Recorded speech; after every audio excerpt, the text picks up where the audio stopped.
음식을 드시고 난 이후에 물이 갑자기 먹고 싶으실 때가 있죠.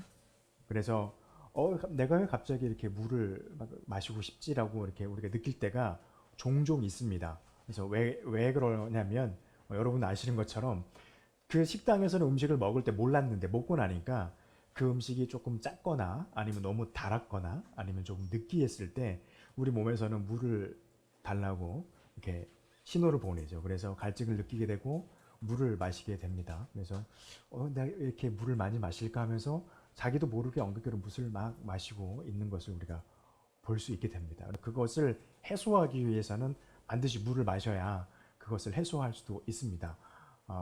그리고 어떤 그 내과 의사 어떤이 아니라 내과 의사 선생님들이 늘 그런 말씀들을 하십니다. 하루에 물을 1.8리터 이상은 마셔야 몸이 건강하게 유지됩니다. 이렇게 말씀을 많이 하십니다.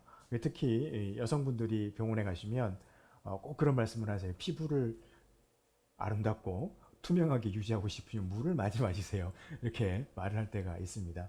그래서 그분들이 이렇게 말하기도 합니다. 우리 몸은 가만히 있어도 하루에 1.8리터를 밖으로 내보낸대요.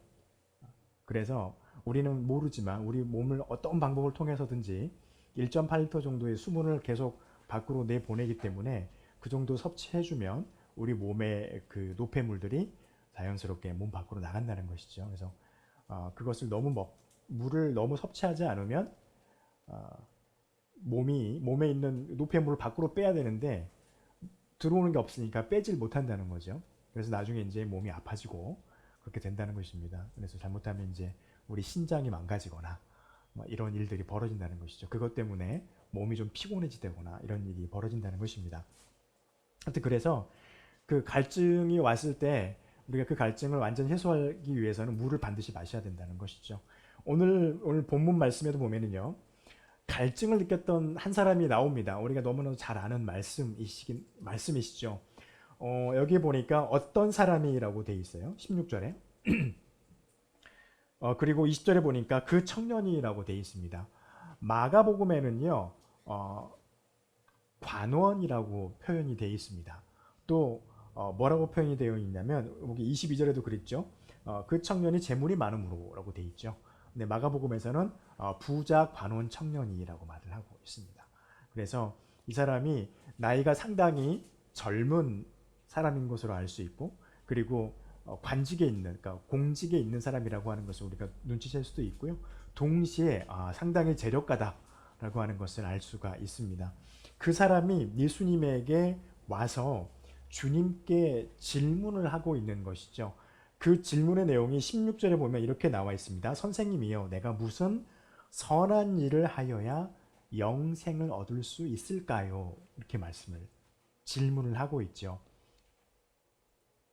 이 사람의 질문이 가지고 있는 갈증이 어떤 것인지 우리는 이걸 통해서 한 번에 딱 알 수 있죠. 어떤 갈증입니까? 어떤 영적인 어떤 무엇인가에 대한 갈증을 지금 이 사람이 느끼고 있는데 그 갈증에 대해서 아직 해소를 받지 못하고 있었던 상태인 것이죠. 그래서 이 사람이 예수님에게 와서 묻는 첫 번째 질문이 그거였어요. 내가 무슨 선한 일을 해야지 라고 말씀을 하고 있는 것입니다. 그러면서 하는 것이 그렇게 선한 일을 해야지 내가 영생을 얻을 수 있겠습니까? 라고 지금 주님 앞에 질문을 하고 있는 것이죠. 이 질문을 봤을 때 이 사람은요, 이 예수님에게 질문하고 있는 젊은 청년은 대단한 신앙과 대단한 믿음을 소유하고 있는 사람으로 보였습니다. 왜냐하면 지금 육신적인 어떤 물리적이고 물질적인 세상의 어떤 걱정과 근심 때문에 주님을 찾아온 게 아니에요. 뭘 가지고 찾아왔냐면 어떻게 하면 내가 하나님 앞에서 영생을 얻을 수 있겠습니까? 라고 하는 것에 대한 질문이라는 것이죠. 그러니까 영적인 세상에 대한 어떤 갈급함을 이 사람은 느끼고 있었던 것입니다. 그걸로 보았을 때는 이 사람의 신앙은 대단한 거였죠. 그리고 예수님과의 질문과 답변 속에서 이 사람이 그것을 확증해주고 있는 것 중에 하나가 뭐냐면 하나님의 계명을 지키려고 부단히 애쓰는 삶을 살고 있는 사람입니다. 예수님에게서 말씀하셨던 그 말씀 중에서 내가 이 모든 것을 다 지켰다라고 말하는 정도로 이 사람은 자기 자신의 자부심을 가지고 있었던 사람이었던 것이죠. 그래서 열심히 계명을 지키고 있었고, 또 요즘 말로 말하면 한 번도 예배에 빠진 적 없고 그 말이죠. 내가 단 한 번도 주님 예배에 빠진 적도 없고요. 내가 단 한 번도 성경 공부하는데 빠진 적 한 번도 없고, 거기서 열심히 하나님의 말씀을 내가 알기 위해서 열심히 그곳에 참여했고, 심지어는 교회에서 선교한다 그러면 선교헌금도 하고 요즘 말로, 그다음에 구제한다 그러면 구제헌금도 하고 다 하고 있습니다. 그런데 뭐였습니까? 허무합니다. 뭔가 한쪽이 싸늘합니다. 왜 이게 안 채워지죠? 그러면서 이 젊은 청년은 주님 앞에 질문하고 있는 거예요. 내가 어떤 선한 일을 해야지, 내가 지금 뭔가 한쪽에 이렇게 해가지고 하나님의 영생을 얻을 수 있겠습니까? 이 말을요, 요즘 말로 바꾸면, 그 마가복음에 있는 말로 바꾸면은요, 내가 어떻게 해야 하나님의 나라 천국에 들어갈 수 있겠습니까? 질문하는 겁니다. 같은 맥락의 말이거든요. 아이러니하잖아요. 열심히 하나님의 말씀을 익히고 배우고, 그 익히고 배웠던 하나님의 말씀으로 깨달아졌던 하나님의 말씀을 예배하면서 깨달아졌던 하나님의 말씀으로 사람들을 섬기고 하나님의 계명을 지키려는 삶을 살아가는 부단히 열심을 떠는 사람이었습니다. 그런데 그의 마음 한켠에는 이래서 내가 하나님 나라에 들어갈 수 있을까? 고민하고 있다는 거예요. 그래서 주님 앞에 나와서 묻는 질문이 그겁니다. 내가 무슨 선한 일을 해야지 영생, 하나님의 나라에 들어갈 수 있겠습니까? 나 좀 불안해요, 하나님. 나 좀 불안해요, 주님이라고 지금 그렇게 질문하고 있는 것이죠. 그랬더니 주님께서 대답을 하십니다. 네가 어찌하여 선한 일을 내게 와서 묻느냐? 그러면 선한 분은 오직 하나님 한 분뿐이라고 말하면서 그 다음에 17절에서 주님이 말씀하신 게 무엇이냐면요, 내가 생명에 들어가려면 뭘 지키라고요? 계명을 지켜라 라고 말씀을 하고 있습니다.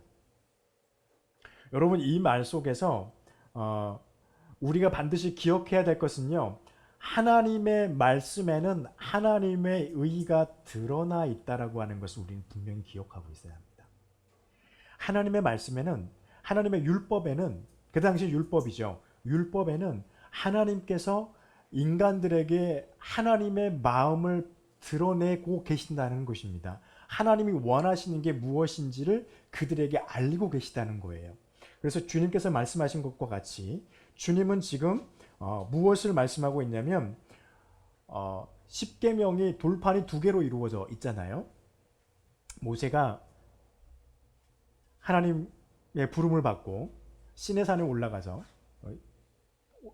올라가가지고 거기서 40일 동안 넘게 막 금식하면서 이렇게 하나님 앞에서 돌판을 받아왔는데, 돌판이 두 개입니다. 한쪽에는 1계명부터 4계명까지가 적혀져 있고, 한쪽에는 5계명부터 6계명까지가, 뭐 학자마다 조금씩 달라요. 어떤 학자는 1계명부터 3계명까지가 첫 번째 돌판에 있고, 4계명부터 10계명까지가 어쨌든 이렇게 나누어져 있습니다. 그런데 주님이 말씀하시고 있는 이 18절, 19절에 있는 이 계명은요, 어떤 계명인가요? 4계명부터 10계명까지에 있는 말씀의 계명을 이 청년에게 말씀하고 있어요. 그러면서 살인하지 말아라, 간음하지 말아라, 도둑질하지 말아라, 거짓 증언하지 말아라, 내 부모를 공경하라, 그리고 내 이웃을 내 몸과 같이 사랑하라. 실은 이 마지막에 있는 내 이웃을 내 몸과 같이 사랑하라, 이 말씀은 계명에 있는 말씀은 아니죠. 정확하게 문자적으로는. 그런데 이 계명들을 해석했던 율법의 레위기 19장 18절에 있는 이 말씀을 예수님께서 더 말씀을 하시고 계시죠. 그래서 이것은 계명이라고 지금 현대 학자들도 그렇게 말을 하고 있습니다. 그렇게 해서 예수님께서 이 부자 청년에게 말씀하셨던 것은 무엇이냐면, 율법에도 하나님의 의가 드러나 있다. 네가 그것을 지켰냐라고 말을 하고 있는 것이죠.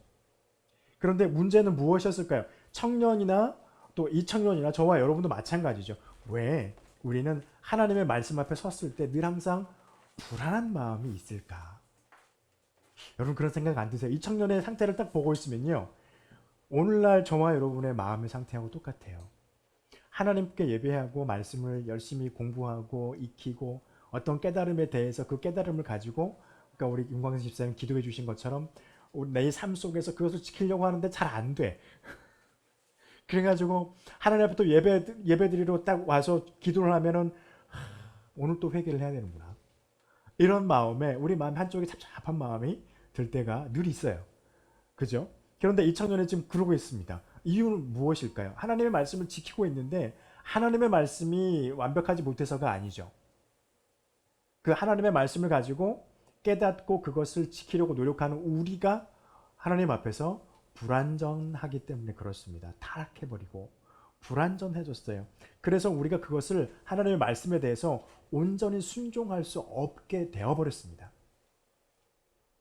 아담이 에덴에서 사단에게 유혹을 받고 하나님의 말씀에 반하여서 어떤 행동을 취한 이유로 또 에덴에서 쫓겨나고 하나님으로부터 죄악이라고 하는 것을 인간이 손에 거머쥔 이유로 우리의 마음은 시대가 가면 갈수록 점점점 하나님의 말씀에 대해서 순종하고 그것을 우리의 삶의 지표로 삼고 살아가는 것이 더 어려워지는 삶으로 계속해서 가고 있어요. 가면 갈수록 더 그렇겠죠. 그래서 성경에서 이렇게 말하죠. 날이 가면 갈수록 하나님의 말씀에 순종하지 않고 복종하지 않고 들으려 하지 않는다는 거예요. 그래서 연세가 많으셨던 우리 믿음의 선배들도 우리의 선배들도 그리고 우리 권사님, 집사님 70, 80, 90 되어지신 분들도 우리 젊었을 때는 안 그랬던 것 같은데 라고 말씀을 하실 수밖에 없는 이유가 그것 때문인 것이죠. 점점 하나님의 말씀을 귀를 기울이지 않습니다. 그걸 들으려고 애쓰지 않아요. 그리고 그것을 지키려고 노력하지 않아요. 그것이 점점 시대가 가면 갈수록 당연시 되어지는 것처럼 여겨지는 것이 말세를 향해서 가는 종말을 향해서 가는 하나의 징표이기도 합니다. 그래서 이 청년은 주님 앞에 대답하죠. 주님이 18절에서 그렇게 19절까지 말하니까 이 청년이 20절에서 주님께 대답하기를 내가 이 모든 것을 지켰다라고 말합니다. 자부심이 대단해요. 엄청난 자부심입니다. 그리고 다 지켜왔습니다. 다 지켜왔는데 그런데 그렇게 지켜왔는데 아까 말씀드린 것처럼 이 청년이 지금 마음속에 하나님의 말씀에 대한 어쩌면 조금 더 심각하게 말하면 이렇게도 표현할 수 있을 것 같아요. 하나님에 대한 불신? 하나님에 대한 신뢰가 흔들리고 있는 것 같아요. 하나님의 말씀인 줄 알고 이 친구가 그런 거겠죠. 어려서부터 이 친구는 유대인이었으니까 어려서부터 토라를 들었고 익혀왔고 계속해서 평생을 지금까지 주님 만날 때까지 계속 듣고 예배하고 그 말씀 안에서만 살아왔던 사람이니까 그것을 믿고 있었는데 왜 나이가 들어가면 들어갈수록 왜 이렇게 힘들지라고 하는 것 같은 그런 느낌인 것이죠. 그러면서 느꼈던 것, 하나님이 정말 이 말씀이 정말 하나님의 말씀일까? 라고 하는 하나님에 대한 신뢰가 흔들리기 시작하고 있는 거예요.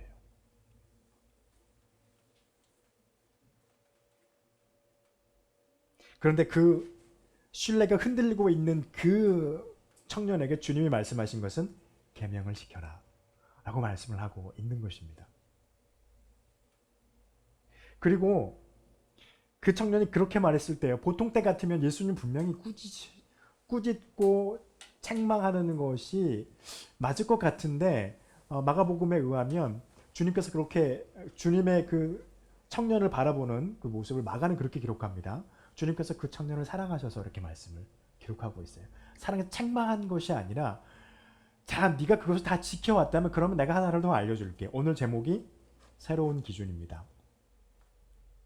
이 청년에게 저와 여러분이 익히 알고 있는 기준이에요. 새로운 기준을 제시합니다. 주님께서 새로운 기준을 제시하면서 5가지의 행동에 대해서 말씀을 하세요. 21절에 있는 말씀 같이 한번 볼까요? 예수께서 이르시되 내가 온전하고자 할진대, 온전하고자 한다는 말은 앞에서 청년이 말한 거예요. 마가복음의 표현대로 말하면 내가 하나님의 나라에 들어가고 싶을진데 네가 영생을 얻고 싶다면 이렇게 하라는 것이죠. 첫 번째 뭡니까?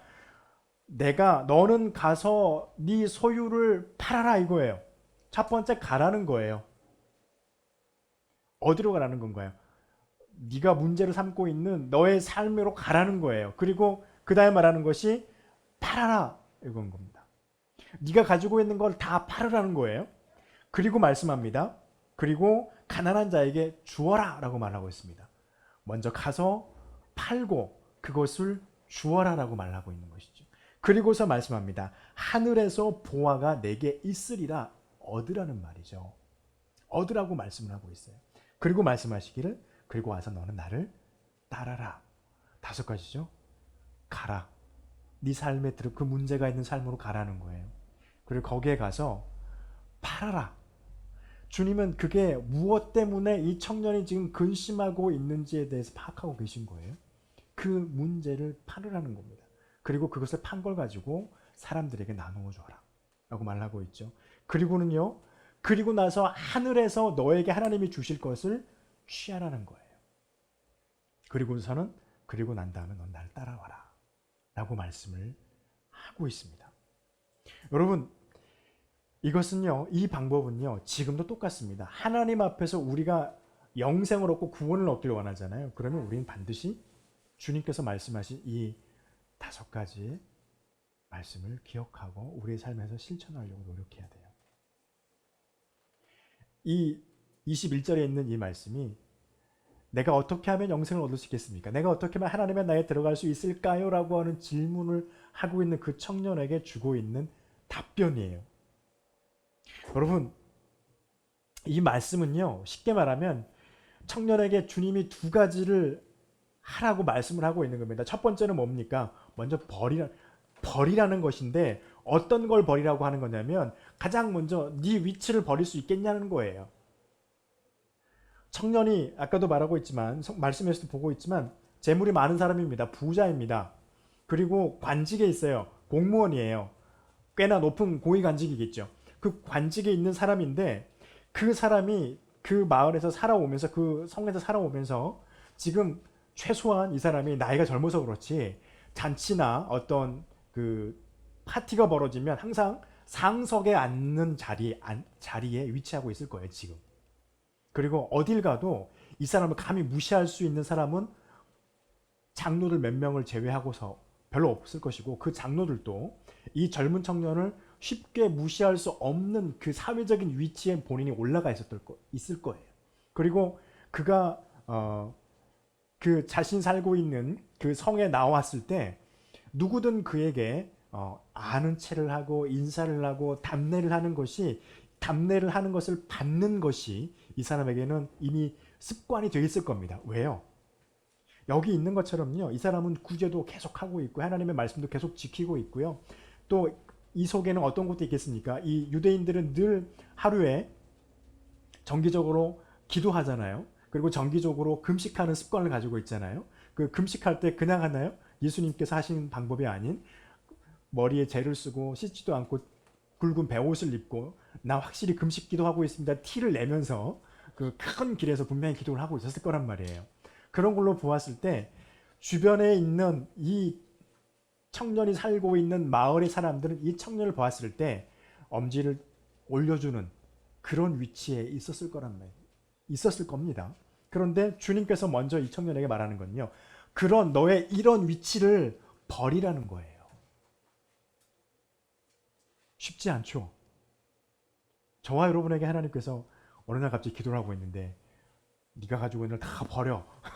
그러면 우리 마음이 어떨까요? 와, 고민될 겁니다. 진짜? 이걸 버려야 돼요? 내가 이거 쌓으려고 얼마나 노력했는데 이걸 버려야 돼요? 이럴 거란 말이에요. 청년의 그걸 지금 주님이 주문하고 있는 겁니다. 2번째는 무엇일까요? 우리가 잘 알고 있는 것처럼 본문에 있는 그 말처럼 이것 때문에 사람들이 엄청 어렵고 하고 시험 들고 하고 별로 안 좋아하는 말 솔직히 하나잖아요. 네 가지고 있는 재산을 다 팔아다 가난한 사람들 다 나눠주라는 거예요. 여러분 만약에 하나님이 여러분에게 그 말씀을 하신다면 여러분 어떻게 하실 것 같으세요? 이거 시험 들어요. 이런 응답이 우리에게 통 오면 하나님 어떡하라고요? 난 뭐 먹고 살으라고 이렇게 시험을 들 만한 말씀입니다. 근데 이 말씀에서 우리가 누가복음 19장에 있는 한 사람을 빗대어서 우리가 기억해 볼 이렇게 우리의 기억을 되살려 볼 필요는 있습니다. 누구냐면 삭개오예요. 키 작은 삭개오. 주님 만나고 싶잖아요. 사람들에게 늘 이 청년하고 좀 반대죠. 똑같은 건 뭐냐면 돈이 많다. 그리고 관직은 관직인데 좀 사람들에게 무시당하는 관직이다. 이런 거. 요거만 같을 뿐이지 좀 다른 건 뭐냐면 이 부자 청년은 사람들에게 인정받고 있는 사람이지만 삭개오는 그렇지 않았죠. 무시당하고 전대받고 소위 말하면 왕따 내지는 전따를 당하고 있는 사람이었습니다. 그런데 그가 주님을 만나고 난 다음에 어떻게 바뀌었습니까? 그의 고백이 대단했죠. 어떤 고백이 나왔냐면 주님 내가 혹시나 내가 억지로 뺏은 자들이 뺏은 그 재물이 있다면 그 사람들에게 세 배로 갚겠습니다. 그리고 혹여나 내가 안 뺏어도 될 건데 뺏었다면 그 사람들에게도 마찬가지로 세 배로 갚겠습니다. 그리고 나의 것을 팔아서 가난한 자들에게 나누어 주겠습니다. 라고 했을 때 주님이 그에게 말씀하시기를 하나님의 나라가 너와 함께 있을 것이 네가 구원을 받았다. 이렇게 말씀을 주님이 하셨죠. 여러분 중요한 건요. 삭개오가 본인의 모든 재산을 다 팔아가지고 싹 다 없애버렸을까요? 그렇지 않았어요. 주님이 이 제자에게 말씀하고 있는 것은 무엇일까요? 삭개오와 같은 마음이에요. 삭개오는 지금 어떤 마음일까요?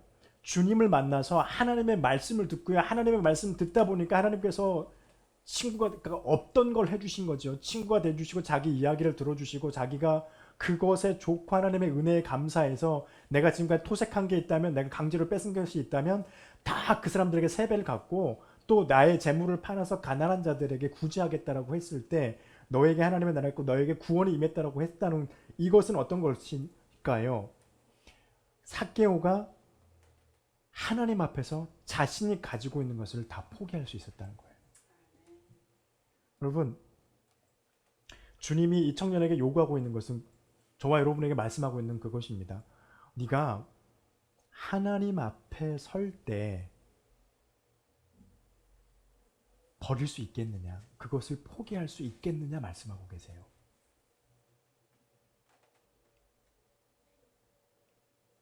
하나님의 사랑 앞에서 그 사랑보다 사랑 앞에 있을 때 네가 가지고 쥐고 네 손에 쥐고 있는 것을 하나님의 은혜를 주셔서 너로 하여금 갖게 하신 지위나 사회적 위치나 재물이나 여러 가지 많은 것들 그것들을 하나님의 사랑 앞에서 네가 손에서 놓을 수 있겠냐 내가 놓으라 할 때 누가복음 18장 말씀에 주님께서 헌금궤 앞에서 서 계십니다. 제자들과 함께. 그리고 사람들이 그곳에 와서 헌금을 하시죠. 헌금을 하죠. 그래서 사람들이 헌금을 하는데 어떤 정확하게 두 부류가 나오지. 한 부류는 돈이 많은 부유한 자들입니다. 그들이 하나님 앞에 예배하고 난 다음에 헌금을 합니다. 뭐 금화를 넣었든 은화를 넣었든 뭘 넣겠죠. 그걸 넣고 사람들은 이제 아주 어깨를 딱 펴고 우경량하게 쫙 가는 거죠. 사람들이 보는 앞에 헌금을 다 했으니까요. 그것도 금화로, 은화로 이렇게 했으니까요. 당당하게 갑니다. 그런데 조금 있다가 조금 봐도 그들과는 좀 다른 행색을 하고 있는 한 여인이 옵니다. 누가복음에서는 과부라고 표현되어 있죠. 그 여인이 옵니다. 여인이 와서 하나님 앞에 헌금하면 헌금을 합니다. 두 랩돈, 동전 두 입이죠. 얼마나 될까요? 한 500원? 이 정도 될까요? 내진 1000원? 이 정도 될까요? 그것을 하나님 앞에 헌금하면 헌금을 합니다. 그럴 때 그리고 난 이후에 제자들에게 주님께서 질문하시죠. 저 두 사람 중에 누가 더 헌금 많이 했게? 라고 여쭙니다. 꼭 퀴즈 내시는 것처럼. 보통 우리들의 생각은 당연히 부유한 자가 헌금한 금액이 훨씬 크죠. 우리 입장에서. 수리적으로 봤을 때 당연한 것이었습니다. 그런데 주님께서 그들에게 말씀하셨죠. 저들보다 저 가난한 과부가 했던 헌금이 더 큰 헌금이다 라고 말씀을 하면서 주님이 말씀하셨던 게 뭐냐면요. 저 부유한 자들은 자기들이 가지고 있는 많은 것 중에 조금 일부분 떼서 하나님께 드린 것이지만 그 과부는 자기가 가지고 있는 전체를 다 드린 거라는 거예요. 여기서 하나님께서 말씀하고 계시는 것이 무엇입니까? 마태복음 6장 24절에 있는 예수님의 말씀이죠. 한 사람이 뒤 주인을 섬기지 못할 것이니 혹 이를 미워하고 저를 사랑하거나 또는 이를 중히 여기고 저를 경히 여김이니라. 너희가 하나님과 재물을 겸하여 섬길 수 없느니라. 이 말씀입니다. 예수님께서 이 젊은 청년에게 새로운 기준을, 저와 여러분에게 새로운 기준을 제시하고 계세요. 세상의 물리적인 어떤 것에 대한 우리에게 너무나 중요하고 너무나도 귀중한 것들이지만 그것이 없어서는 안 될 것이지만 하나님 앞에서 섬김을 할 때, 하나님의 사랑 앞에 우리가 설 때 하나님의 사랑과 재물 둘 중에 어떤 것을 너의 손에 쥐고 나에게 다가올 것이냐라고 하는 말씀을 청년에게 하고 있는 것이고요. 주님은 그 청년에게 뭐라고 말씀하시고 있는 거냐면요. 네가 가지고 있는 것을 팔아서 가난한 자에게 나누어 주고 포기하라는 것이죠. 다 주라는 게 아니었어요. 그것의 중요성을 포기하고 내게 나오라는 겁니다. 네가 사회적인 이치와 사회적인 위치로서 그 네가 살고 있는 동네에서 쌓아놓았던 너의 모든 명예, 그 모든 것 다 버리고 나를 따라오라는 거예요. 네가 가지고 있는 재물을 여기에 두고 나를 따라오라는 거예요. 그랬더니 22절에서 그 청년은 어떻게 됐습니까? 재물이 많아서 이 말씀을 듣고서 고민하면서 주님 앞에서 그 자리를 떠나갑니다. 맞아요. 우리의 모습이기도 해요. 이 모습이. 우리가 하나님이 우리로 하여금 이 청년에게 주님께서 말씀하신 것처럼 네 재산을 다 팔아가지고 내게 바치고 너는 나를 따라라 이런 말씀은 안 하시겠지만 우리의 마음속에 어떤 것이 있습니까? 하나님 앞에 나와서 하나님을 사랑한다라고 고백할 때 그 고백 가운데 우리의 고백을 가로막는 것들이 우리 안에 분명히 생길 수 있다는 거예요. 분명히 있어요. 그것은 대표적인 것, 지금 현대를 살아가는 우리들에게 부하고 가난하고 또 젊고 또 나이 들고를 떠나서 누구에게나 다가오는 게 무엇이냐면요. 물질을 하나님 앞에서 포기할 수 있는 것에 대한 우리의 고민은 우리 마음 가운데 반드시 오게 되어집니다. 그런데 하나님은 말씀하세요. 그것을 포기하고 내게 나아오라. 그러면 어떻게 된다고요?